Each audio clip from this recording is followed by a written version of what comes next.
Welcome back to my channel. Ipapakita ko sa inyo ang parts of the car. So, yan. So, medyo nahirapan na ako ilagay. Ayan guys, medyo matatakpan lang ng saglit yung camera nyo. Yung camera ko. Dahil, yakap ko itong hood at hindi nyo na ako makikita sa gate lang. Pero kukunin ko rin naman pag nabuksan ko na. Okay, bye!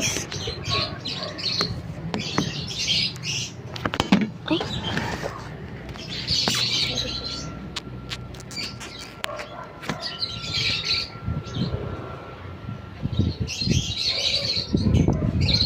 Yan na guys. 3, 2, 1. Opening our hood. Eto na guys.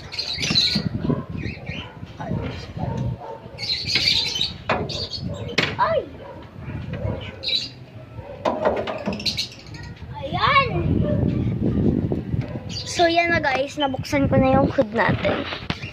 So, ito po ang ating battery for our car. Dito po lahat ng wiring. Pakita ko lang sa inyo guys. Pero actually, bawal dito sa inyo. Wirings. I mean, hindi ko maalala tawag dito eh. I think, box. Basta dito po nakakonekta lahat. Yan. So, engine.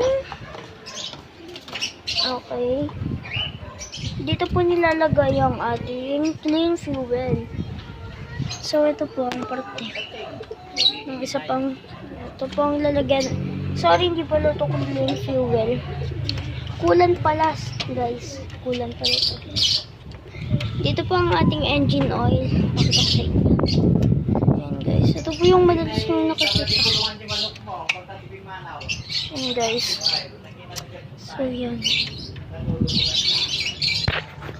Ayan po guys, ito ang mas importante sa lahat, power steering. Tapos kung gusto nyo po yung may mag-spray po na water sa windshield nyo, ito po. Ito po, pag may nakita nyo po kayong ganito, okay. Yun na po yun.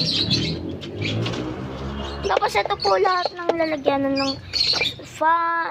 Ito po yung connection ng fans. Lahat yan. So yun guys, nalibot ko na nga po kayo sa kotse. At naka 2 minutes and 41 seconds na po tayo. That means, ano na po, wala. Sige, pakita ko po muna sa inyo.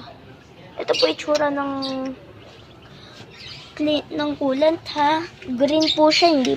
Baka isipin nyo po kung anong kulay pa man to ha. Ayan. So, natapos na po tayong ilibot dito. Lalapag ko lang po sandali dito para maisara ko na po yung hood. Tapos magugas lang din po ko ng kamay. So, wait lang guys ha. I-stop ko muna to. Pero, alam niyo yun, yung pag nag-video ka. Wait lang. Hindi ko na nga lang.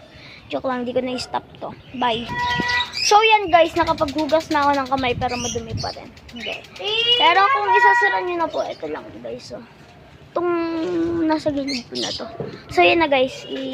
Isasara ko lang. Wait.